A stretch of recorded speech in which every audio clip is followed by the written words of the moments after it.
Que faire lorsque j'ai un collaborateur qui se prend tout le temps pour une victime, qui n'arrête pas de dire oh j'ai jamais de chance, les gens sont pas gentils avec moi, ça tombe tout le temps sur moi, etc., etc. Ça peut nous agacer énormément parce que souvent on a d'autres chats à fouetter. Bonjour, je m'appelle Karine Deville, je suis experte en puzzle d'équipe, c'est-à-dire que j'accompagne des chefs d'entreprise à se bâtir une équipe autonome, une équipe qui va savoir travailler ensemble, que vous soyez là ou pas, pour pouvoir gagner en sérénité, pour pouvoir être focus sur votre zone de génie et pour pouvoir vous libérer de votre équipe. Et cerise sur le gâteau, de pouvoir avoir une croissance à 2 chiffres au bout d'un an seulement grâce à l'équipe.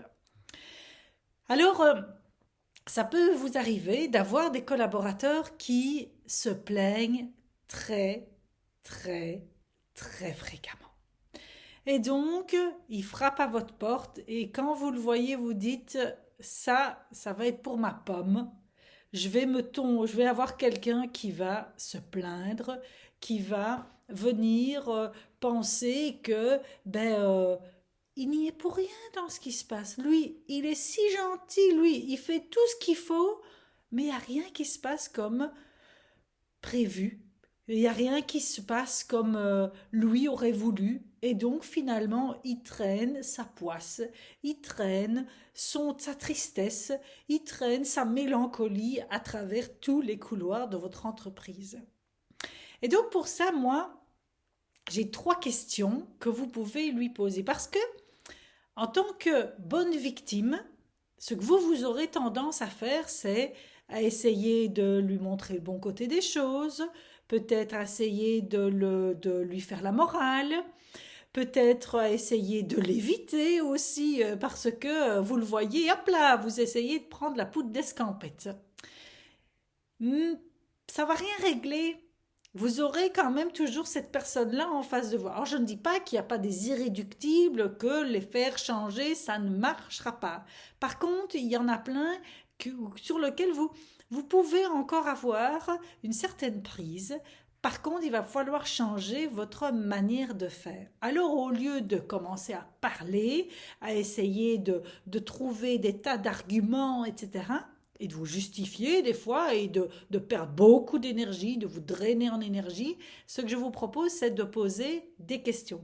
Et il y en a beaucoup pour différents types de situations. Suivant naturellement la situation, une question sera plus opportune qu'une autre.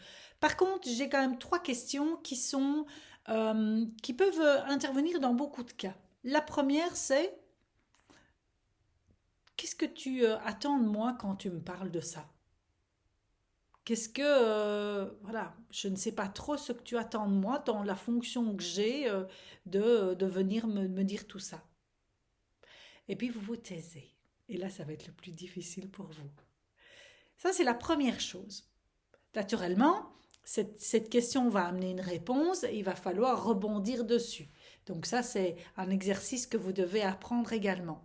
Par contre, vous pouvez déjà initier le retournement de situation, c'est-à-dire que, ok, mais moi, je ne suis pas responsable. Où est ta responsabilité finalement? C'est ce qui peut être mis de façon sous-jacente, c'est ce qui va devoir être travaillé. Donc on arrête de faire la morale, mais par contre on travaille cette responsabilisation en posant des questions. La deuxième question que vous pouvez poser, c'est, ou deuxième situation, dans une deuxième situation, c'est mais de quoi tu aurais besoin?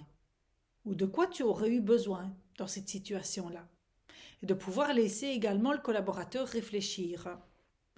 Donc il va peut-être encore se retourner au niveau de sa victimisation, c'est de reposer la question et de dire, tu sais, moi si je ne vois pas en quoi finalement ça te bloque dans un de tes besoins, ça t'empêche de faire quelque chose, c'est difficile de t'aider. J'ai besoin de toi pour pouvoir t'aider.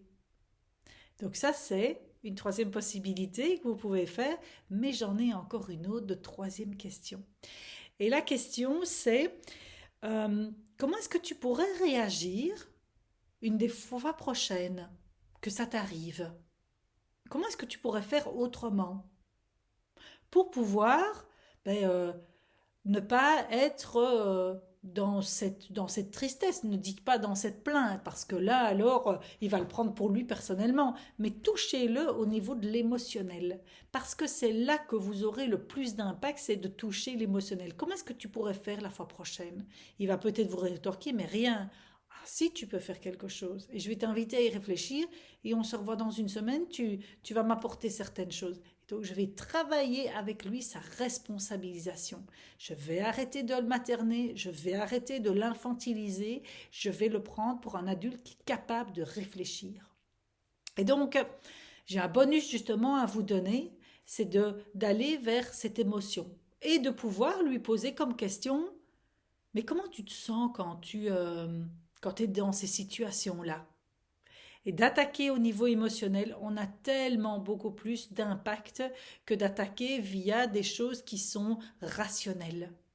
Toucher l'aspect plus subjectif de la chose, parce que là alors, la personne va beaucoup plus vite s'ouvrir. Et alors vous pourrez vous engouffrer avec après des questions beaucoup plus rationnelles.